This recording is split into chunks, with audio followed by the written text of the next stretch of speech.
我深知今天若是不得到这朵花，明天我就要被送去京城联姻。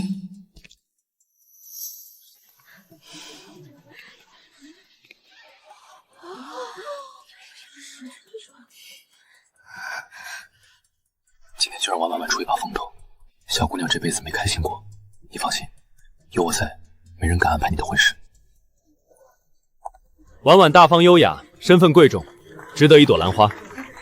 那句身份贵重，让我成了整晚的笑柄。买断今天港城所有的航线，立刻不准他走。次日，我孤身赴京，他却慌乱地买断了港城所有的航线。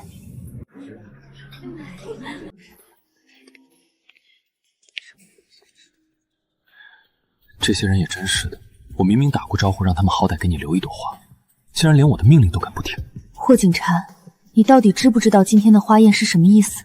小月，大夫人今天特意叫我过来，就是为了亲眼看着我一朵花也拿不到，只有让我彻底死心，我明天才会乖乖被送去京城联姻。我昨天是怎么求你的？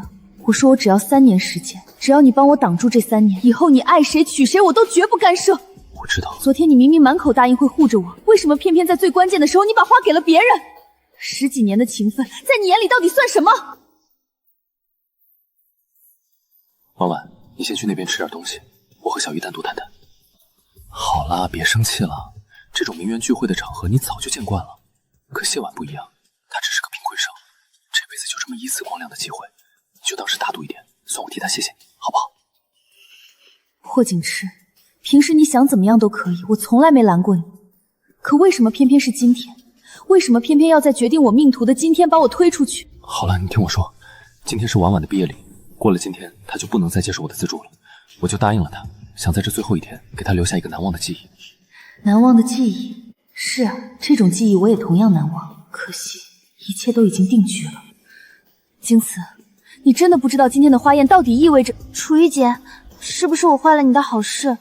你千万别怨霍少，都是我不好，是我求他的。行了，小月，不就是一朵花吗？多大点事，我陪你一朵就是。给，我觉得你最配的是玫瑰，不就是一朵兰花吗？值得你在这儿快计较这么多。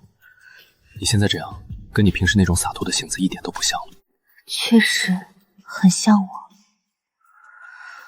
兰花意味着高洁，表示家族继承人愿意选择的夫人该有的品质，而这热情似火的玫瑰更像是对我的讽刺。乔健美，一个私生女，平日里像条舔狗一样跟着，竟然还真妄想嫁进霍家。就是，刚才霍少不是说了吗？人家谢婉才叫身份最贵，连个贫困生都比她强。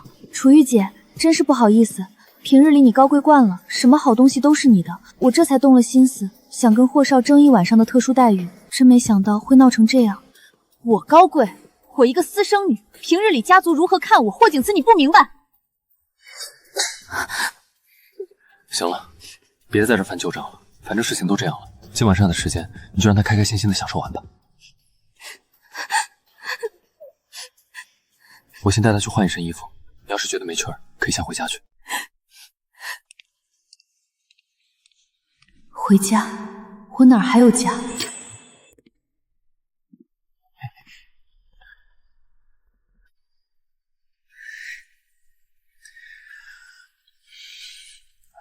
好像啊，楚小姐。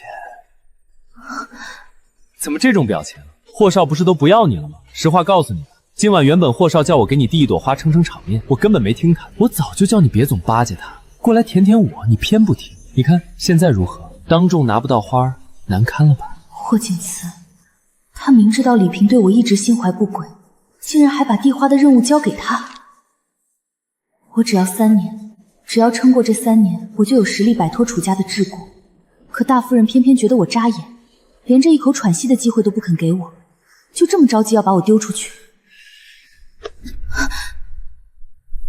楚玉，你别给脸不要脸，要不是看你长了张惊艳全城的脸蛋儿，就凭你一个见不得光的私生女身份，我想怎么玩你就怎么玩。李萍，我的话你是当耳边风了？我有没有警告过你不许碰我的人？哟，霍少好大的威风啊！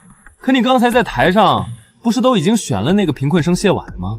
怎么这楚玉，你还打算占着坑不拉屎，留着继续当宝贝？我的私事你也敢管？行，算你狠！一个私生女，看你能活到几时！呸！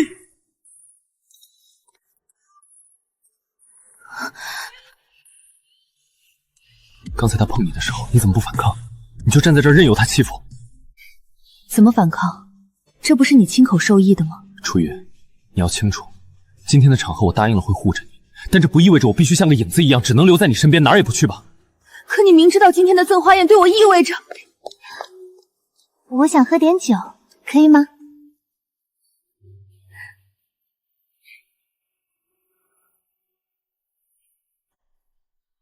好，今天你是主角，你想怎么样都可以。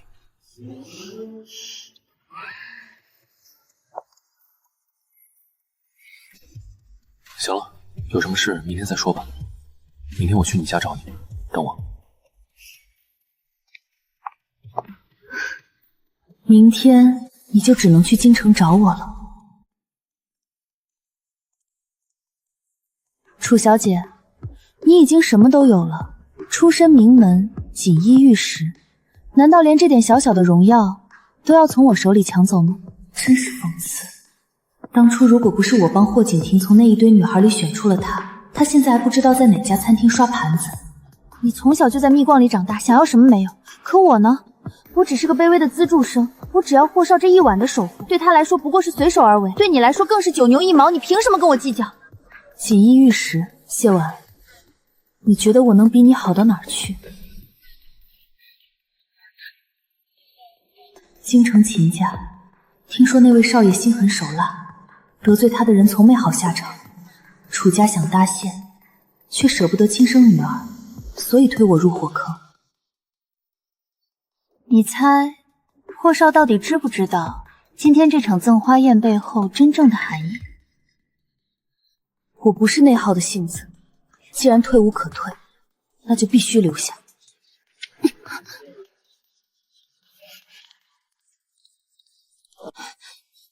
霍景慈，我再问你最后一遍，你到底知不知道今天花宴的意思？知道啊，不就是相亲吗？不过是走走形式罢了，你别想的那么严重。这些年豪门圈子里，谁的夫人还必须是当初赠花的那个？他居然知道，他明知道这是联谊宴，却还是把花给了别人。你放心，回头我会去和楚家说的，有我在，谁也别想把你嫁出去。那你现在可不可以去和谢婉把那朵花要回来？我只带回去一晚，给大夫人看一眼，明天一早就归还，行吗？不好吧，都给出去了。要不我买一朵送去，你就别和婉婉抢了。那是专门定制的金边兰花，整个港城只有那一朵，根本无法仿造。霍景觉，你到底想怎么样？你明知道我根本不会纠缠你，我早就告诉过你我有喜欢的人，我只要你帮我挡住这3年，3年后我就彻底还你自由。你为什么非要在这种时候当众打我的脸？又是那个喜欢的人，楚玉，你是不是还没搞清楚自己的身份？除了我霍景城，整个港城谁敢要你？你这辈子只能喜欢我。你别忘了，全港城的人都知道，你楚玉不过是跟在我屁股后面的一条小尾巴。尾巴？舔狗？是啊，这些年我卑微到尘埃里，收起所有的自尊去讨好你，不过是为了在楚家那个吃人的地方换一点生存的空间。从你口中听到这2个词，真让我觉得恶心。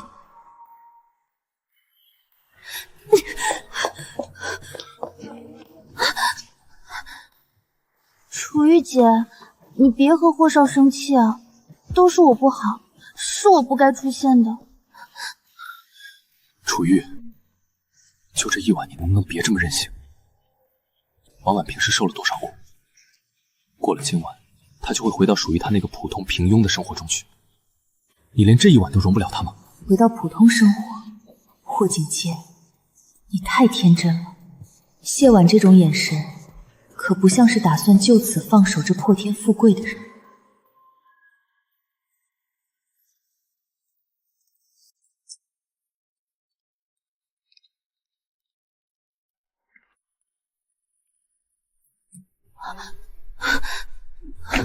愿赌服输，花宴的结果我已经知道了。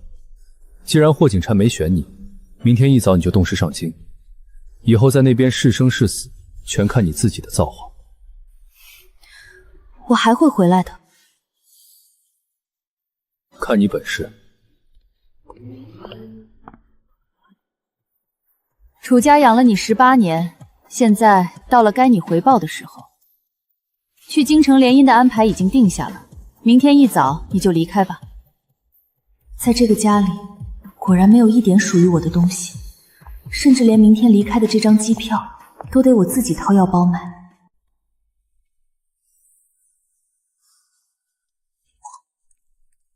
我要是你啊，今天打死不会去那个赠花宴丢人现眼。一个私生女，还真把自己当盘菜了。哎，母亲可是特意交代过我，让我在这儿盯着你，不许你从这个家里带走任何一件值钱的东西。听清楚了没？包括你身上这件礼服，也得给我脱下来留下。母亲说了，这些年你已经享受够了楚家的待遇，剩下的路就看你自己怎么挣扎了。对了，母亲还让我顺带转告你一声，京城的那个秦家少爷，听说心里是有白月光的，去了那边，祝你好运喽。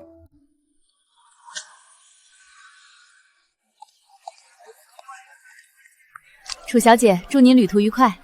这一走，我再也不会是那个任人摆布的私生女。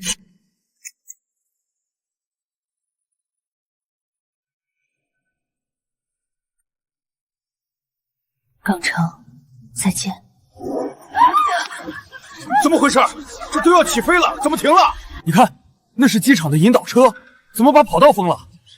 很抱歉，各位紧急通知，霍氏集团为寻一人，已买断今日港城所有离港航线，本架飞机需立即返航，请各位配合。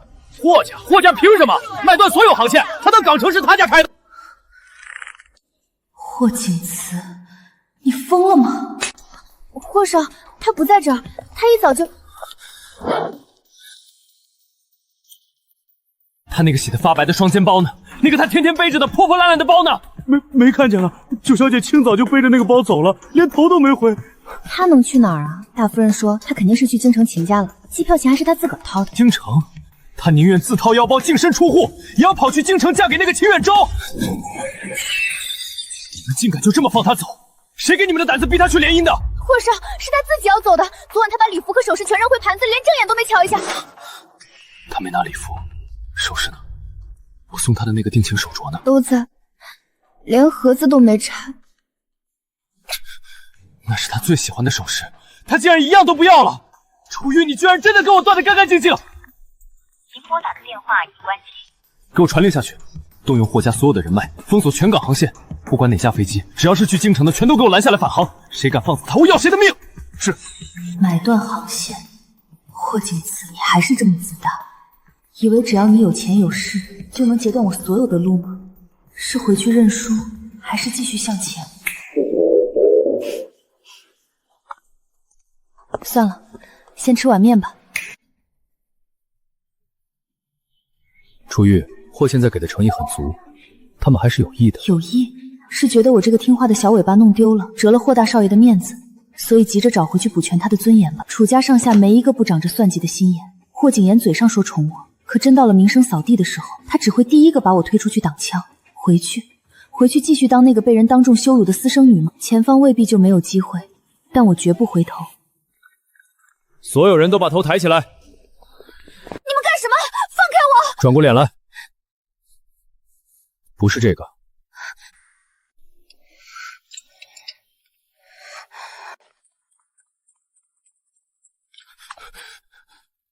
人呢？查到踪迹了吗？霍少，这边的监控有盲区，我们正在逐一排查。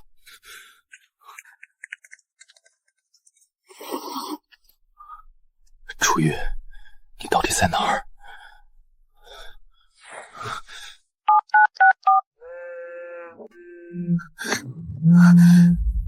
接电话呀，楚玉，你接电话呀！该死！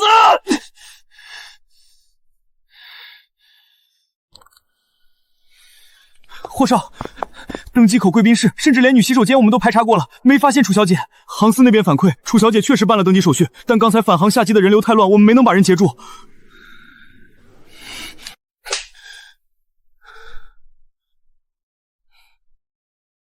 给我继续搜查机场，直到找到楚玉为止。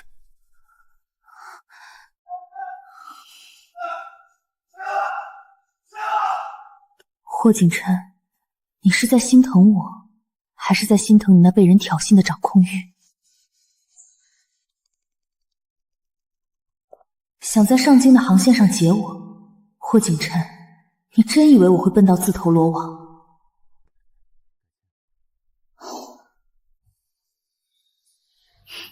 港媒的动作永远比警察还快。天哪！你们看航司刚发的道歉函，霍家居然真的把今天的损失全包了。这种为了追一个人就买断全程航线的戏码，简直比电视剧还疯。要是哪个男人肯为我大动干戈到这一步，我二话不说，立马答应，命都给他。你懂什么啊？这种爱情你也敢要？命给你，我看他是想要那个女人的命。什么意思？霍少昨晚不是还在赠花宴上大放风采吗？难道不是追他心尖上的宝贝？宝贝？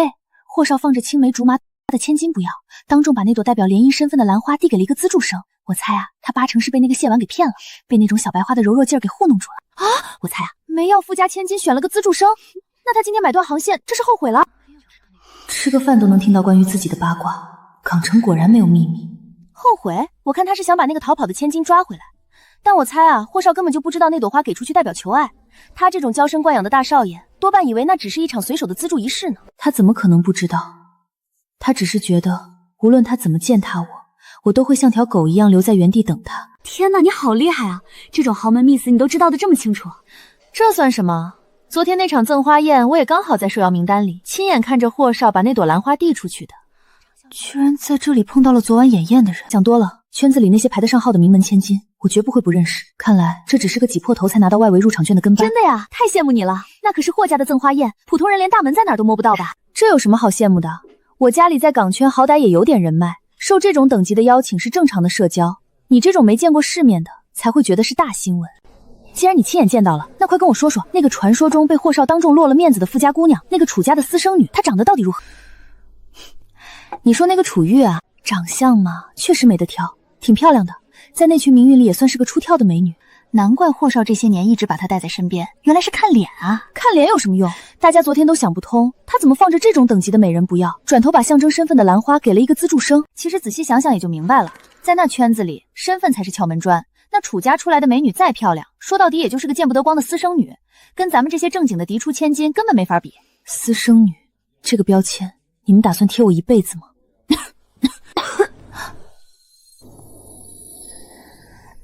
这人感冒了。要我说啊，霍少昨晚那一出其实就是玩腻了。那私生女整天像个舔狗一样跟在人家后面，谁不嫌烦？背不住哪一天霍少回头是岸，发现我这种类型更好一些也说不定。毕竟我可是家里正儿八经捧在手心里的掌上明珠，无论是血统还是门第，都比那个野种强上100倍。霍景池如果真的选了这种掌上明珠，那他的品味才真是彻底完了。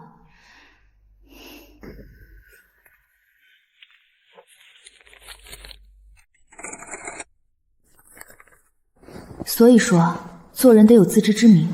那个私生女长得再漂亮，没身份撑着，在霍少眼里也就是个解闷的玩意儿。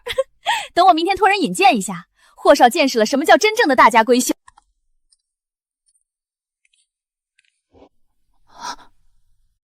你怎么了？你们认识？好美。你不是那个楚玉？霍少正在外面带了那么多人，他是在找你，你怎么会在这儿？你穿成这样。嘘。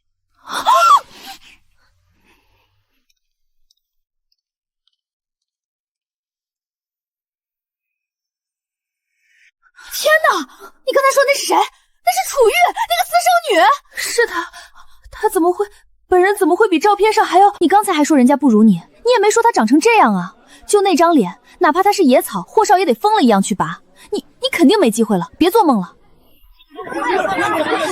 各位旅客请注意，次航班因霍氏集团紧急事务临时取消，为此给您带来的不便，霍家将予以全额赔偿，请各位旅客前往值机客台办理。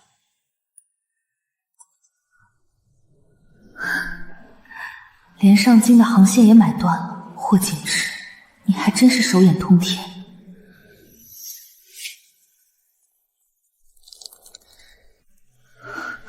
进是霍景慈亲手织就的天罗地网，退是楚家那个吃人的泥潭，我还能去哪儿？您好，哪位？秦远洲。抱歉，我知道，不用担心，接你的人已经在机场了，他们会带你过来。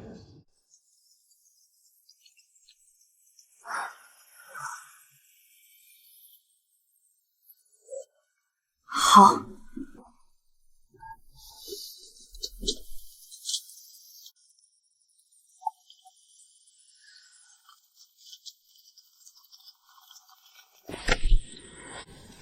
少夫人，我们来接您，让您受累了，请移步。楚玉，你居然真的敢走！楚玉，跟我走！你以为秦家是什么好地方吗？我买断了所有的航线，你居然还想跑！立刻跟我回去！跟我走，听见没有？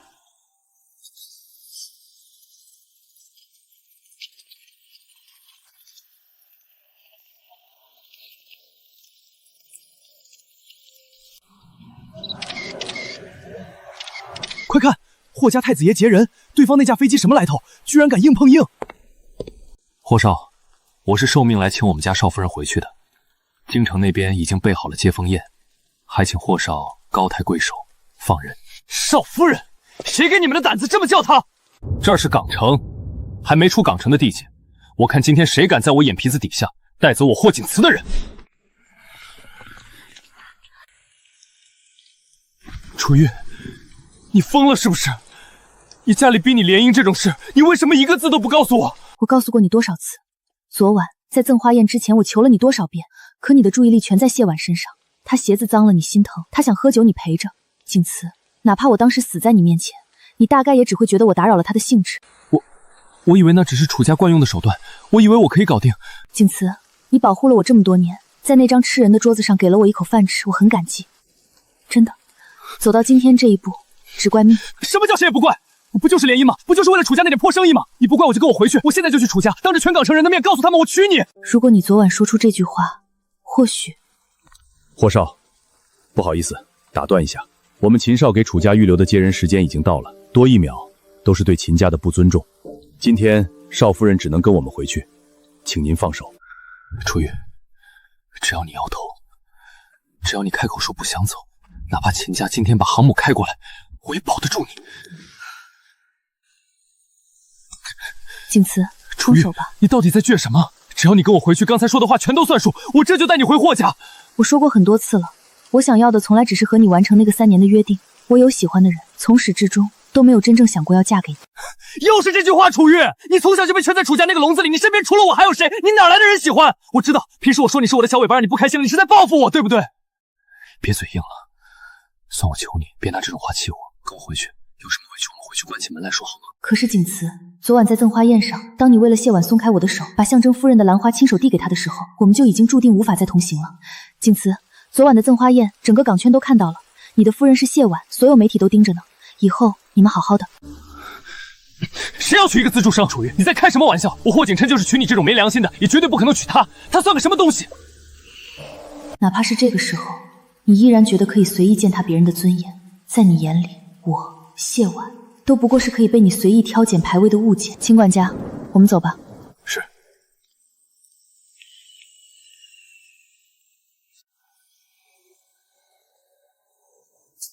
楚玉，楚玉，你给我站住！你以为京城是什么地方？那是吃人不吐骨头的秦家！你想清楚，出了港城，离了我霍景冲，再也没人会像我一样护着你，你会死在那边的。我最后再问你一遍，你真的不打算嫁给我？今天你只要踏进那个舱门，走了你可别后悔，这辈子我都不会再给你回头的机会。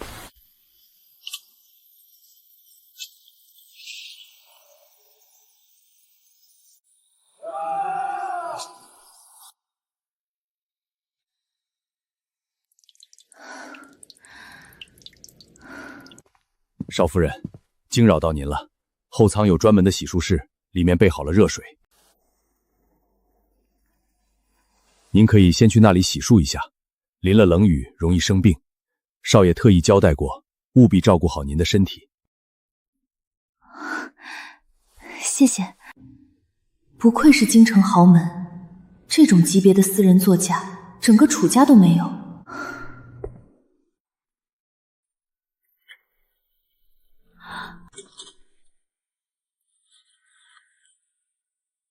粉红色，这怎么看也不像是那位心狠手辣的秦远舟该有的审美。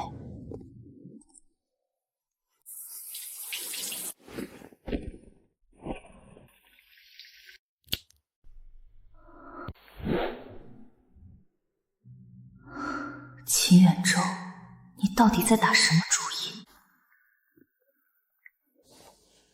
管家先生，我想问一下，这架飞机是秦少平时用的吗？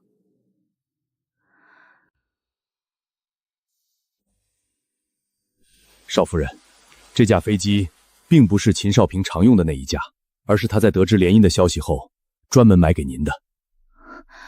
专门买给我的？是的，舱内所有的装潢和配色都是少爷亲自定下的，完全是按照您的喜好打造，甚至连这些被褥的材质也是少爷跑了3家顶级工坊亲自挑选的最舒服的天然蚕丝。疯了，他竟然随手就送给了一个从未谋面的联姻对象。可是楚家那边明明传疯了，说秦家这位阎王心里藏着一个求而不得的白月光，他对我这么大的阵仗，到底是在演给谁看？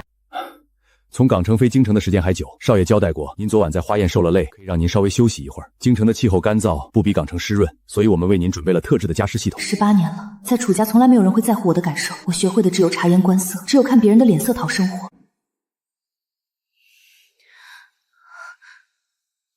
那个，谢谢。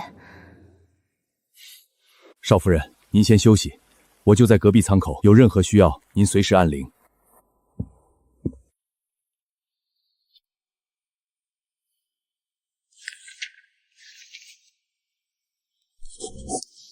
霍景之说的对，上京不是港城，在这里没人护着我。秦远舟如果是为了家族利益才娶我，那我就必须在被他厌弃之前，攒够能全身而退的筹码。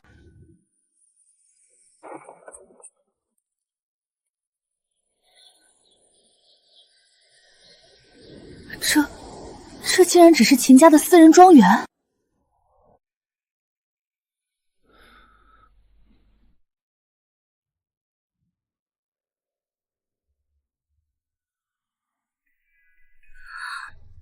秦少，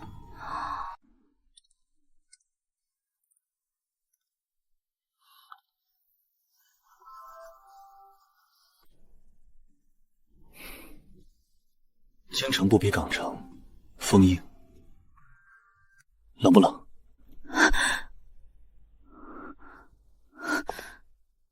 秦少，我们开诚布公吧。我知道你心里一直有一个心上人，这次娶我也不过是迫于家族联姻。你放心，我有自知之明，我只要3年时间，这3年我会尽职尽责配合你扮演秦夫人的角色，绝不会去招惹你的心上人。等3年期满，我会主动离开，绝不会让你和你真正心爱的人分开太久。心上人还要签3年的期限？是，秦少，这3年时间里，我会完美履行秦夫人的所有职责，绝不干涉你的私生活，更不会去打扰那位心上人。3年一到，你我立刻分开，你大可放心，我不会带走你秦家的1分财产，所有的条款我们现在就可以签协议立自愈。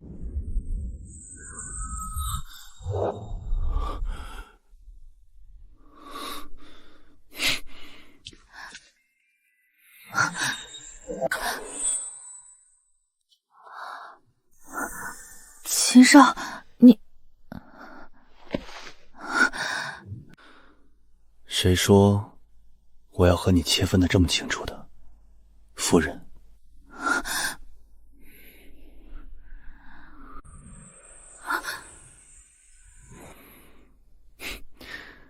刚才在飞机上不是挺有胆识的吗？怎么现在不敢看我了？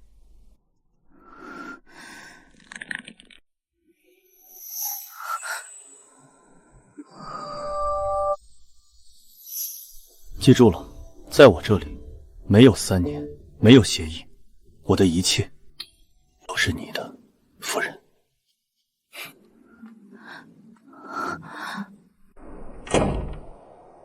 这到底是怎么回事？港城传闻秦远舟是个杀伐果断、冷漠无情的阎王，可他刚才的眼神，分明温柔的不像话。他在演戏给谁看？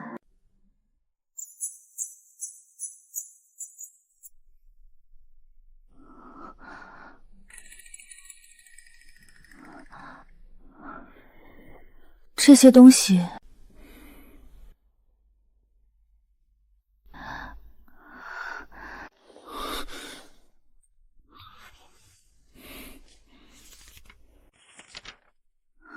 秦少，我知道现在的楚家对你来说毫无用处，这是我的商业计划书，请您过目。我想向你借一笔启动资金，你放心，我会按照银行最高利率分期还给你，每一分钱都会写进借据里。你很缺钱？怎么可能不窘迫？我是赌王名义上的女儿，可我今天投奔秦家，背的是10几块钱的双肩包，包里只有2件换洗衣服。在楚家，我连个佣人都不如。对于秦家这种地位的顶级豪门来说，我就这样赤土土的过来，简直是对他们的一种蔑视和羞辱。秦家在京城早已是只手遮天的存在，根本不需要依靠任何联姻资源。想求秦家办事的人能从京城排到港城，可他为什么偏偏选了楚家，选了我？是的，如你所见，我确实没有钱，楚家没给我1分钱嫁妆，连来这里的机票都是我自己买的。但我有我的计划，只要你肯借给我这笔启动资金，我有办法翻倍还给你。我不需要你扶贫，我只需要一个支点。秦少，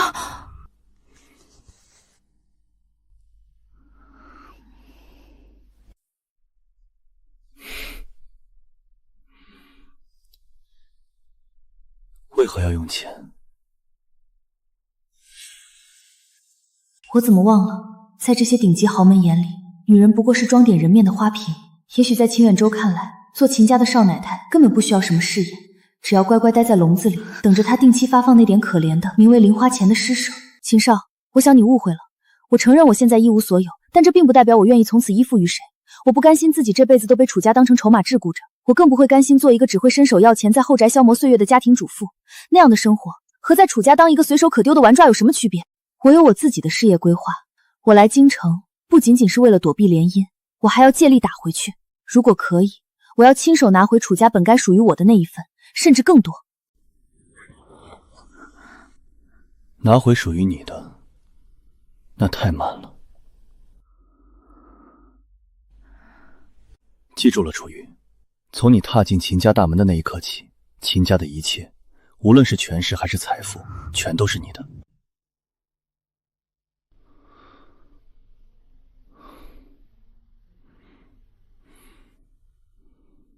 拿过来。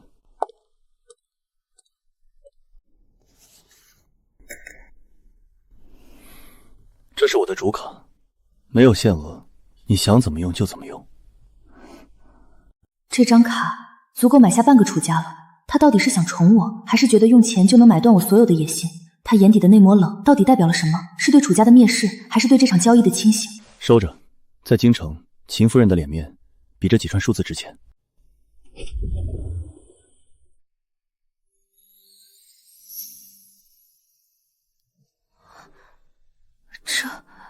这真的是给我的房间？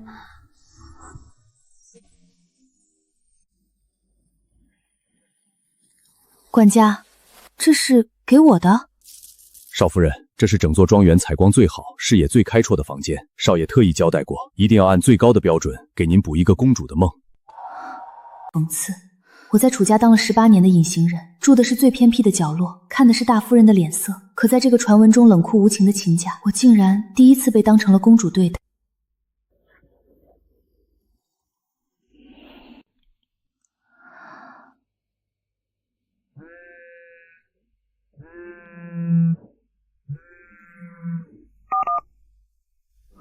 楚玉，你长本事了。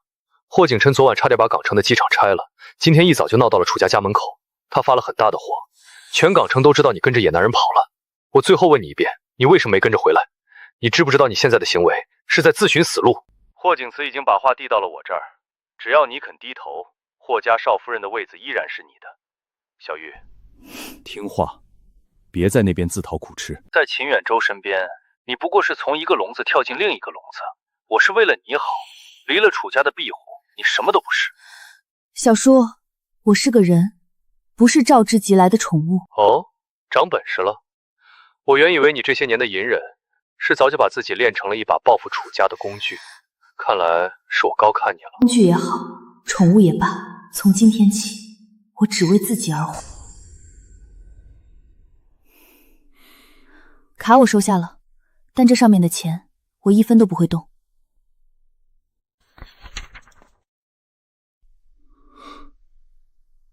嫌少？不，这是我的借条，我要借秦家100万，3年为期，我会还。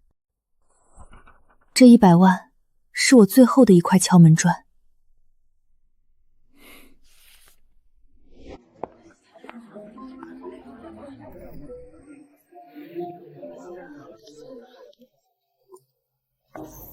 秦少夫人这气质真是越发出众了，这串蓝宝石也只有您才压得住。少夫人，上次提的那个项目，还请您在秦少面前美言几句。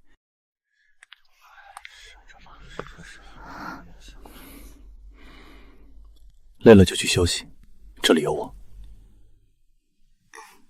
3年来，我尽职尽责地做着秦家少夫人该做的事，陪她出席每一场虚伪的宴会，心安理得地受人敬仰巴结。我在这个名利场里充当着最完美的花瓶角色，即使秦远洲对我宠溺至极，即使外界都说我麻雀变凤凰，我也从未忘记过自己的本分。把那100万打散，挂入离岸公司账户。我要在今天收盘前看到楚氏集团3家核心子公司的股权出现异动。那100万只是个引子，我要用它撬动全港城对楚家不满的势力。既然他们觉得我是弃子，那我就让这颗弃子变成烧掉整座楚家的大火。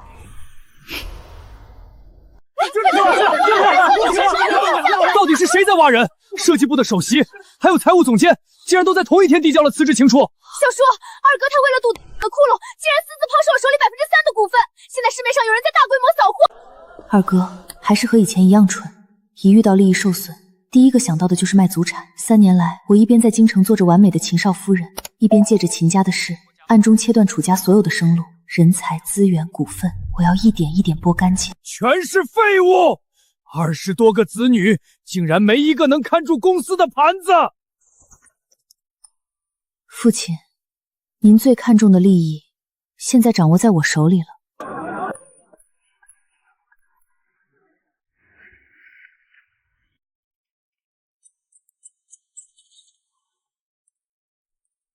已经在商场厮杀了3年的我，本以为心早就冷透了，可每次看到这盏为我留着的灯，总能感觉到一股莫名的归属感。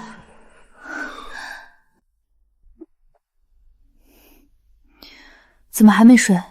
一直在等我。你没回来，我怎么睡得着？怎么回来这么晚？去谈楚氏那个并购案了，累不累？我亲手给你熬了汤，一直温着。3年期到了，我本该在今晚向他彻底告别的。我本该说出那句“我们离婚吧”。先把汤喝了，有什么话喝完再说。楚玉，看着我。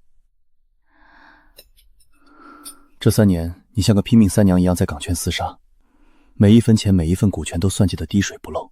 到底什么时候你才能试着真正依赖我一次？别总是把自己弄得这么累，好吗？远洲，谢谢你的汤，很暖。但3年前我们就说好了，我只是借你的事。现在3年期限已到，楚氏集团的大权已经在我手里，我也该回到我原本的位置上去了，不是吗？回到你原本的位置，那个到处是算计，连亲情都明码标价的楚家，你以为这3年来你在港城的那些动作能瞒得过谁？你喜欢楚家，或者说你放不下那个把你当成棋子的楚家。据我所知，你那个小叔楚恒这3年来确实给你提供了不少所谓的庇护，对你很好。你什么都知道？我不只知道楚恒，我还知道霍锦池。这3年来，他为了找你，秘密来过京城4次，每一次都试图通过秦家的生意伙伴联系你。可你一次都没见他。楚玉，你是在等他求你，还是在等一个更合适的时机回去？既然你都知道，那你就该明白，我和小叔之间从来没有什么亲情，他只是在利用我，利用我这把刀去铲平家族内部的障碍，从而坐上楚家最高的位置。那是我们的交易，各取所需。至于霍景慈，他早在我离港的那一日，就注定跟我分道扬镳了。哪怕他来京城1万次，哪怕他跪在秦家门口，我们也永远不可能再同行了。既然你已经拿到了楚氏的控股权，既然你已经赢了，那你为何还要回去？留在京城，留在秦家，不好吗？因为那是我应得的。我蛰伏了3年，不是为了在京城做一个养尊处优的秦太太。现在我有了足够的资本，是时候回去亲手拿回属于我的东西了。3年前你借我100万，按照协议，这张支票是10倍。秦远舟，我不欠你了。你以为我缺的是这几千万？楚玉，你一定要跟我算得这么清。账目清了，人才能走得干净。为什么要说的这么绝情？这3年来，你给我的宠溺，你亲手熬的汤，你为我挡下的风雨，我怎么可能不心动？我早就不可救药的倾向，我没法留下来。你心里那个从未露面的白月光，像一把悬在我头顶这种依赖里，更不想等到哪天你的一声令下，让我狼狈的给你的心上人腾位子。远舟，我们别再演了。这3年来你对我好，我承认我动过心。我一直很清醒，我一直知道你有喜欢的人。我知道我这个秦太太不过是你用来怀念某人，或者应付家里的挡箭牌。其实我也有一个喜欢的人。所以你这3年来不肯跟我交心，一直跟我算得这么清，就是因为你觉得我有喜欢的人。那我倒想听听，能让你记了这么多年，甚至连我都捂不热的那个心上人到底是谁？那段记忆太久远了，远到我都快忘记了到底有没有这样一个人，还是只是我濒死时的幻觉。小时候我被主母丢在了港城的街头，那时候下着大雨，我以为我要死在街角了。是一个小哥哥救了我，他不但把我送回了楚家，还带我吃了好吃的。我只记得他是上京的人，但具体什么样我也不清楚。那是第一次有人对我好，在楚家，所有人看我的眼神都是算计，只有他看我的时候眼睛里是有光的，所以我总想着这辈子一定要感激他的。说实话，远舟，这3年来我动摇过很多次，我喜欢这里，喜欢这间满是公主风的卧室，甚至有点贪恋你给我的那种错觉。但是我已经被抛下过太多次了。从我妈死的那天起，我就知道依赖是这个世界上最毒的药。如果明知道对方的心不属于我，明知道我只是个暂时的替代品，我绝不会让自己陷入任何一段无法自拔的依赖里。小玉，你凭什么觉得我心里那个人不是你？你说什么？我秦远舟这辈子只被一个女人威胁过。那年港城的街头有个饿得眼睛发绿的小丫头，为了让我带她去吃顿饱饭，竟然抓着我的袖子说要以身相许。那个小丫头当时凶得很，说救命之恩无以为报，等她长大了就来京城嫁给我。小玉，这件事我可从来没有忘记过。是你，竟然真的是你！15年了，你就在我身边做了3年，我竟然一点都没认出来。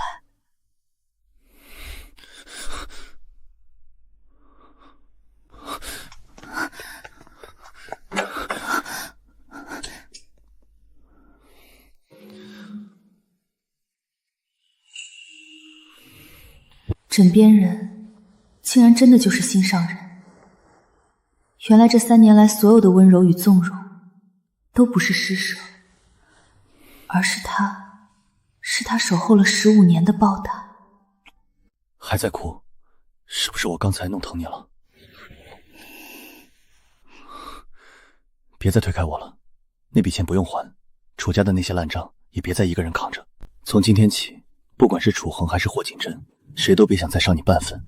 放心交给我老婆，以后多依赖我一点，好不好？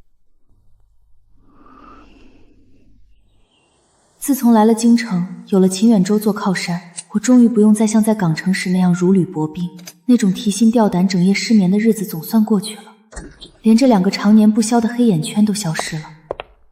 九小姐，既然你在家，那就别磨蹭了。老爷和大夫人已经到了京城，为了参加今晚的京圈盛宴，老爷说了，让你现在就过去见见，有些家事要交代。我说话你听见没有？别以为嫁进秦家你就真是少奶奶了，在楚家眼里，你永远是那个上不得台面的私生女。老爷的话你敢不听？好啊，长本事了，打小你就这副闷声不响的阴险样。嫁了人你就得意了，尾巴翘上天了是吧？楚玉，你给我记清楚，别忘了小时候在狗棚旁边是谁施舍给你那一口饭吃，才让你活到今天的。是吗？我这是长见识了，一个管家竟敢跑我秦家来动我妻子。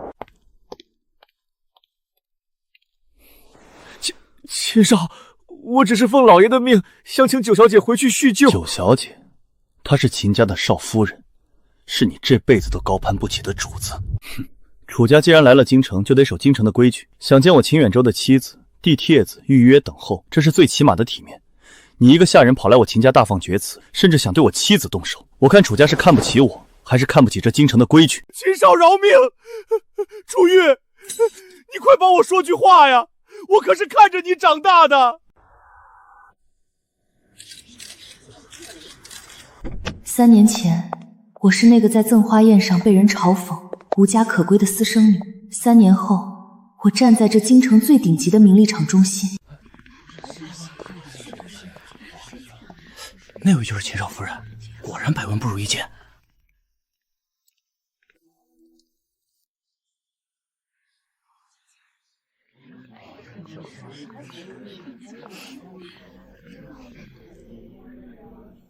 待会儿秦远州过来敬酒，我这老丈人的款儿得拿住，不能让他看清了我们楚家。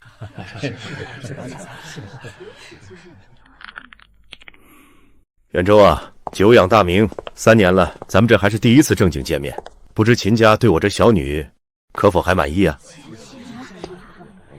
这老头谁啊？哪儿来的？不认识，听口音是南方过来的，敢在秦少面前这么说话，疯了吧？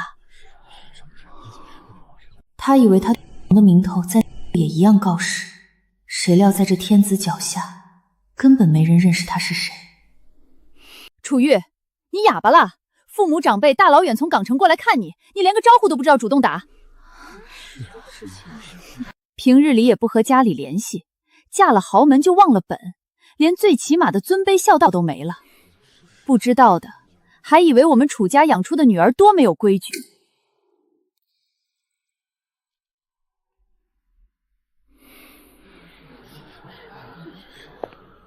秦少这是发火了，离这家人远点，别被溅一身血。远州啊，你看看，大夫人这也是心急，说话冲了点，咱们都是一家人。妈的，在港城谁敢这么晾着我？生意在港城已经到头了，想要进大陆，没个正城由头根本不行。原本指望手里那几家搞进出口的老牌公司打头阵，谁知道最近半路杀出个名不见经传的小公司，像疯狗一样到处抢单，连股份都被低价吸食收购了。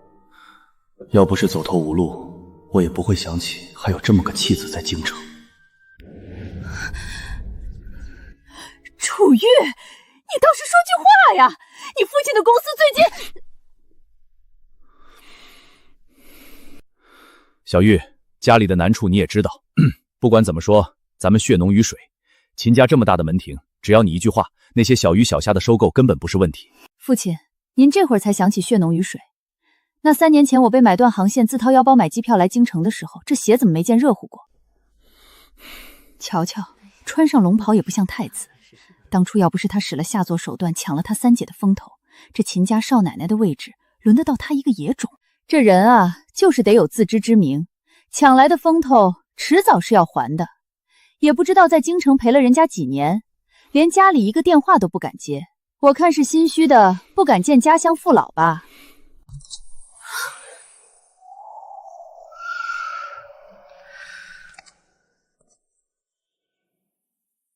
秦远州，怎么，才过了3年，就听不出我的声音了？你所谓的喜欢的人呢？不肯和我回去，到这边就改口了。几百万的珠宝，秦远州给你的。楚玉，你果然变了，变得这么无耻，这么让我觉得陌生。景慈，我确实变了，我变得不再需要看任何人的脸色活着。我很感激你曾经在楚家那个泥潭里护了我多年，可你别忘了，当初在赠花宴上亲手推开我，选择放弃我的人是你。现在你用这种酸溜溜的语气来挖苦我，不觉得自己太可笑了吗？而且我当初并没有骗你，我喜欢的人现在就在我身边。你跟我谈幸福？楚玉，你难道忘了我们这10几年来相知相惜的情分了吗？我以前虽然没说，但我心里一直都是想要娶你的。想要娶我？那谢婉呢？那个在赠花宴上被你亲口夸赞身份贵重、大方优雅的少夫人，不应该是她谢婉吗？那可是整个港城的盛事，当时所有的媒体镜头都盯着呢。你亲手把花递给他，亲手把原本属于我的尊严踩在脚下。霍景琛，你现在跑来上京跟我谈情分，你把谢婉置于何地，又把你那点可怜的自尊置于何地？怎么不说话了？是在想怎么安顿那个被霍家雪藏起来的谢婉吗？全港城的媒体都在盯着谢婉，她顶着霍家少夫人的名头招摇过市，最后却成了一个上不得台面的笑话。霍家为了保住名声，不得不低调行事，甚至连你这个太子爷都要被外放来京城避风头。霍景慈，这就是你给他的特殊待遇。我没想过会变成这样，我只是想补偿他。你的补偿就是把一个资助生推上浪尖，再把他关进暗无天日夜的牢笼。楚玉，你听我说，我和他已经断了，只要你肯。霍家算什么？一个连家事都处理不干净，被一个资助生闹得鸡飞狗跳的家族，也配在这里谈情说爱？我一手培养出来的这个小东西，原本以为只是个乖巧的棋子，谁能想到竟是只披着羊皮的狼。楚玉，我这些日子一直在查，到底是谁在背后恶意做空楚家的散股，又是谁在不计代价的鲸吞2房和3房的资产？小叔在说什么？我听不懂。听不懂？那京城新崛起的那个林楚公司，难道不是你在背后操盘？我最不该犯的错，就是3年前放走了你，让你攒够了资本，回过头来争夺我的权利。看来他终究还是发现了，我苦心经营3年的网，终于还是在这个晚上彻底被他看穿了。林楚投资，我查了整整半个月，每一笔资金周转，每一次股权缩失，动作干净利落的像手术刀一样。小叔，是你教我的，没有软肋的人才敢拼命，我不过是将你教我的那些原封不动的还给了楚家。宋玉，楚玉，你不得不承认，你确实是他20多个子女里最出色的一个。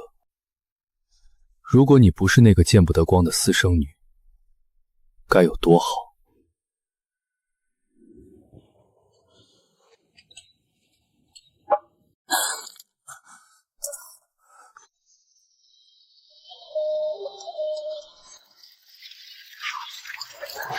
老头子这回悬了，趁着大夫人还在医院，拿了钱赶紧走，这楚家跟我们没关系了。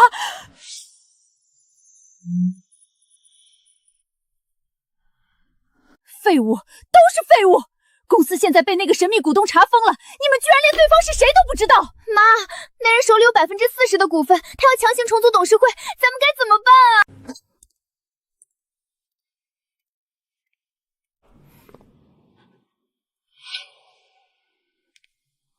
走吧。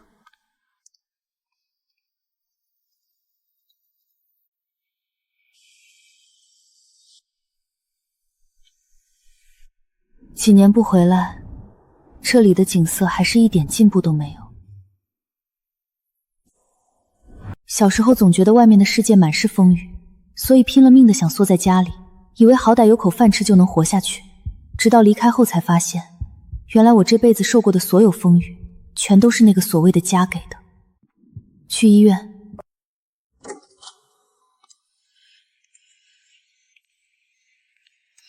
贱人，那几个贱人呢？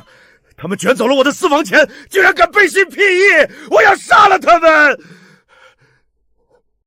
行了，别嚎了，叫你平时少在外面风流，现在倒好，那一屋子的狐狸精跑得比谁都快。你看看你现在这副样子，除了我这个正室，到了这会儿，全港城还有谁肯来看你一眼？楚玉，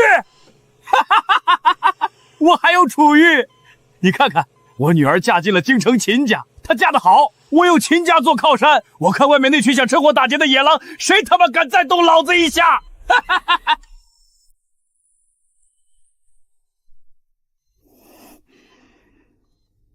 闹够了吗？我今天来不是为了听你炫耀秦家的，我来是想告诉父亲，请你立刻在这份股权转让上签字，剩下的烂摊子我会去解决。你敢！你这个见不得光的私生女，你不过是老子手里的一块筹码，我就是死，财产也只能留给我嫡出的儿子，你休想拿走1分钱！看来您还没搞清楚状况，我忘了告诉你，除了你手里最捏着的这点零头，其余散落在各房和2房手里的股份，早就在这3年里被我暗中扫干净了。你签还能留点医药费，你就是不给，我也可以凭大股东身份直接召开股东大会，正式将你这个已经丧失劳动能力的董事长踢出局。你的公司我要，你手里的我也要。您没得选，签了字，这间病房，这里的顶级医疗团队我全包了，保您下半辈子还能喘气。您要是不想签，我可以亲自动手帮你。林楚公司，那个在这3年里吞掉我几处外产的公司，是你的？是啊，父亲，真难得，这么多年了，还好您没忘记我母亲姓林啊。你真的把股份都拿走了？他呢？他剩下的那些医疗信托和房产1分没留。从现在起，楚家唯一的合法继承人只有我楚玉。